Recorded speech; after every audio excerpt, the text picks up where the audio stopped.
ఈరోజు టాపిక్ ఏంటి అంటే వైష్ణవి అమ్మ వైష్ణవి అమ్మ అని తన యూట్యూబ్ ఛానల్ హస్బెండ్ చేతిలో ఎంత దారుణంగా చనిపోయింది అనేది వాళ్ళ వీడియో. వైష్ణవి మదర్ గురించి మాట్లాడదామండి. ఆవిడికి ప్రతి విషయం తెలుసు. లాస్ట్ వీడియోలో నేను ఇందాక చూశాను, అసలు ఏంటి అమ్మ ఎవరు, ఎందుకు ఇలా ఎంత ఇదవుతున్నారు అని చెప్పి చూస్తే ఈ తల్లి కూతురు కలిసి ప్రతిదీ వీడియో పెట్టారు. వాళ్ళు పెట్టడమే కాకుండా ఫ్రాంక్ వీడియోలు ఏమో అనిపించేట్లుగా వీడియోలు కొన్ని ఉన్నాయి. అతను మనం గుడికి వెళ్ళాలి, నేను కొన్నాళ్ళ పాటు ఎంజాయ్ చేయాలి అంటే నువ్వు ప్రెగ్నెన్సీ తీయించేసుకో, అబార్షన్ చేయించుకో, అది ఇదని చెప్పి ఏదో చెప్తున్నాడు అతను. అది తర్వాత నేను ఫ్రాంక్ చేశానని చెప్తున్నాడు. అంటే చెప్పేది ఏంటి అంటే ఇదంతా నేను మనుషులకి కొన్ని యూట్యూబ్ ఛానల్లో ఏది చెబుతున్నారు, ఏది నిజమో ఏది అబద్ధమో కూడా తెలియకుండా పోయింది. ఆ పాపను చూసి ఎంత బాధ కలుగుతుందో. చంటి పిల్ల, ఆ పిల్లకి ఇంకో మళ్ళీ పిల్ల. తల్లిదండ్రులు పాపం ప్రేమించాడు, పెళ్లి చేసుకుంటున్నాడు, కళ్ళ ముందు బిడ్డ ఉంటే మనకి బాగుంటుంది కదా అని చెప్పి ఇంటి ముందే పెట్టుకుని 15 లక్షల రూపాయలు పెట్టి ఇల్లు కొనిపెట్టి వాడిని కూర్చోపెట్టి మేపి వాడి ఇష్టారాజ్యంగా వాడు ఎంత చేస్తున్నా సరే వాళ్ళు భరించి ఇంత చేస్తున్నారు. ఫోన్లు పగల కొట్టుకుంటారు మీ ఇద్దరు, ఇలా గొడవలు పడుతుంటారా అని చెప్పి వాళ్ళ అమ్మగారు ఆ వీడియోలోనే. అంటే ఎంతసేపు వైష్ణవి దగ్గర ఉన్నది ఏంటంటే నేను దీని వీడియో పెట్టినా అంటే పాపం తను ఏదైనా మారతాడు, ఎదుటి వాళ్ళు చెప్పే బుద్ధి వల్ల తను ఏమన్నా మారతాడు అని తను ప్రయత్నం చేయాలనుకుంది అనుకుంటా పాపం. కానీ వాడు మూర్ఖుడు, మారడని ఎలా తెలుస్తుంది చెప్పండి అమ్మాయికి, అమాయకురాలు.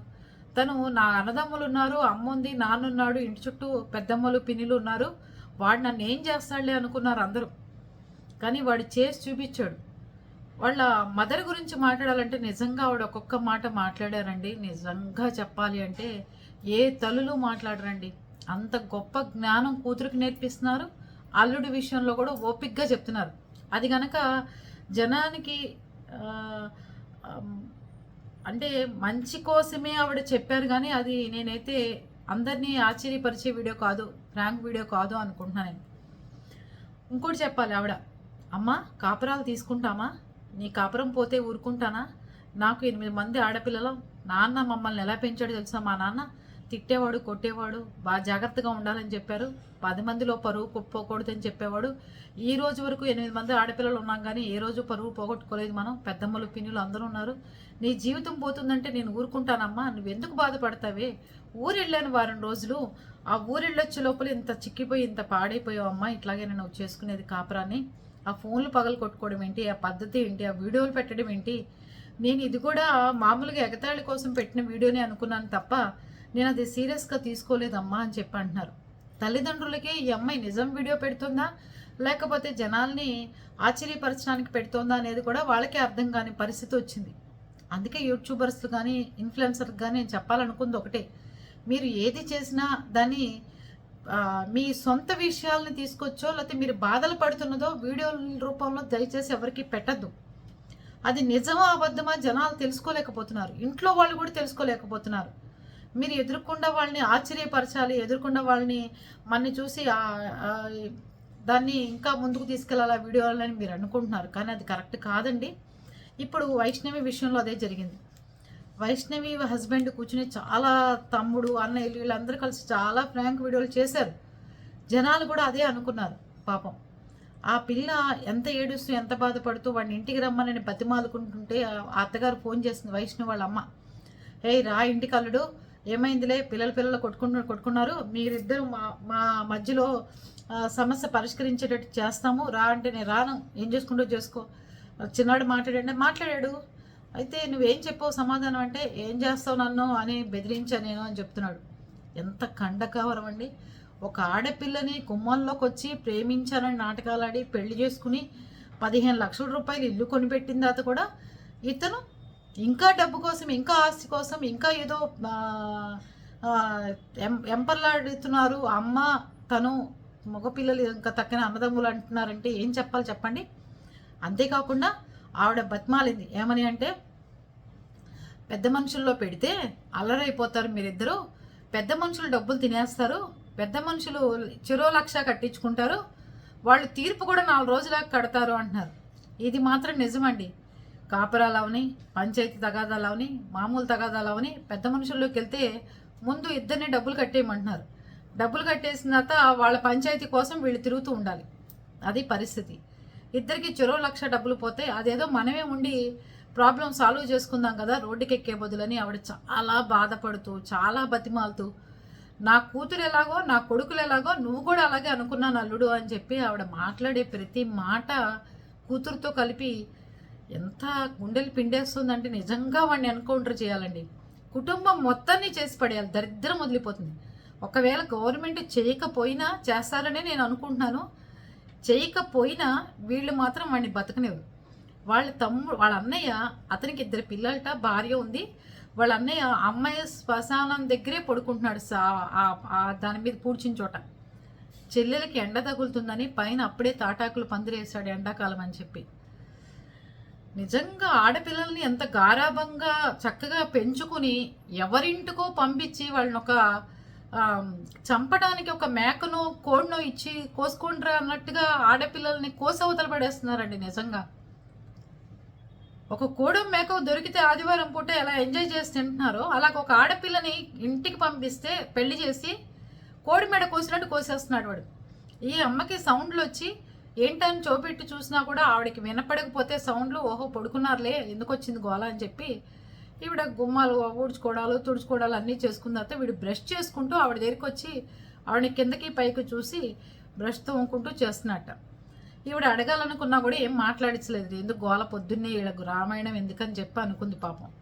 వాడు ఆ అమ్మాయిని చంపేసి పొడి చేసి దారుణంగా ఏదో వీడియోలు చూపిస్తున్నారు. ఇంకో యూట్యూబర్లు ఎవరికో వచ్చి వీడియోలు తీస్తుంటే నోట్లో పొడిచాడనో ఏదో చెప్తున్నారు వాళ్ళు.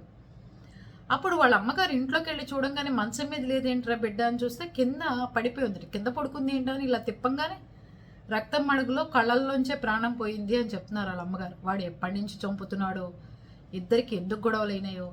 ఈ అమ్మాయి ఎంతసేపు చిన్నపిల్ల కాబట్టి అమ్మ కొడితే నాన్నకు చెప్తా, నాన్న కొడితే అమ్మకు చెప్తా, ఇద్దరు కొడితే అన్నకు చెప్తా అనే పెరిగిన చిన్నపిల్ల అయ్యేసరికి 17 ఏళ్ళు. చిన్నపిల్ల అయ్యేసరికి అతన్ని కూడా అలాగే బ్లాక్మెయిల్ చేస్తుంది. ఏమని అంటే వీడియోలు పెడతా, యూట్యూబ్లో పెడతా, మా తమ్ముడికి చెప్తా, మా అన్నయ్యకి చెప్తా అంటే వాడు వెర్రి విధవలాగా తయారైపోయి చంటి పిల్లని ఆలోచించకుండా, లోపల ఒక బేబీ ఉందని కూడా ఆలోచించకుండా అంత క్రీడాత్మకంగా చంపేశాడు. అంతేకాకుండా వాళ్ళ అమ్మ వాళ్ళ ఇంటికి వెళ్ళినప్పుడు హోమ్ టూర్లో వాడి మొహం చూశాను. ఇందాక అమ్మాయి వీడియోలు అన్నీ చూసాం మధ్యాహ్నం. ఈ అమ్మాయి అంది చిన్న ఇల్లు, చాలా చిన్న ఇల్లు అన్నప్పుడల్లా అతను వెనకాల ఉన్నాడు అనమాట. అమ్మాయి వెనకాల వాడి మొహం మాడిపోతుంది అనమాట. మా ఇల్లుని చిన్న ఇల్లు అంటారా అని. ఆ ఇంటి తాళాలు వీడి దగ్గర ఉన్నాయి. ఈ అమ్మాయిని మాత్రం వాళ్ళు రానివ్వట ఇంటికి. ఆ అబ్బాయి ఇల్లు హోమ్ టూర్ చేసినప్పుడు చాలా చిన్న ఇల్లు, రేపు మా ఇల్లు చూపిస్తా, మా అమ్మ కట్టించిన ఇల్లు చూపిస్తా అంటే ఇతను మొహం మాడిపోతుంది. అంటే భార్య తన ఇంటిని చిన్న ఇల్లు అంటేనే ఓర్చుకోలేకపోతున్నాడు వాడు. అంత దుర్మార్గుడు అండి. పావాలని పని కట్టుకుని టైంపాస్ చేయటానికి ఒక పెళ్ళని నాటకాలు ఆడి ఇలాంటి మృగాలు తల్లిదండ్రులని మోసాలు చేసి ఇళ్లల్లోకి చేరి ఆడపిల్లలతో అవసరాలు తీర్చుకుని దాని తర్వాత ఇంకో అమ్మాయితో తిరిగి ఇంకోళ్ళతో ఉండి నా పర్సనల్ ఫోను నేను ఎవరితో అయినా మాట్లాడతాను, నా ఫోన్ చూపించాల్సిన అవసరం లేదు అని చెప్తున్నాడు. అప్పుడు వాళ్ళ అమ్మ అడిగింది, అయ్యా పెళ్ళైన తర్వాత ఫోన్లకి దాని ఫోన్కి లాక్కుండకూడదు, నీ ఫోన్కి లాక్కుండకూడదు. ఎవరైనా సరే ఫోన్లు అనేవి ఇద్దరు చూసుకునేటట్టు ఉండాలి. పెళ్ళికి ముందు నువ్వు ఎన్ని చేసుకున్నా మేము పట్టించుకోం, కానీ పెళ్లి చేసి పిల్లని ఇచ్చిన తర్వాత నువ్వు ఇలాంటి పనులు చేయకూడదు, నీకు పద్ధతి కాదు అని చెప్పింది. నాకు బోల్డ్ పనులు ఉంటాయి, నా పర్సనల్ ఫోన్ అని చెప్పాను కదా, నువ్వెందుకు ఇట్లాగా నా ఫోన్తో ఆవిడకేంటి పని, నేను ఇవ్వను, నేను మాట్లాడాల్సిందే అని చెప్తున్నాడు. అతను తెగించేశాడు. ఇంకా అతను వేరే అమ్మాయి వాళ్ళ అమ్మ సంబంధం అన్నా చూసి ఉండాలి, అతనికి అంతకుముందే వేరే వాళ్ళతో రిలేషన్ అన్నా ఉండాలి. ఇంకోటి వాళ్ళ అమ్మగారు చెప్తున్నారు, నువ్వు చూసావా వాడు రానంటున్నాడు అమ్మ అని ఏడ్చింది పాప మా అమ్మాయి వైష్ణవి. లాస్ట్ వీడియో అదే.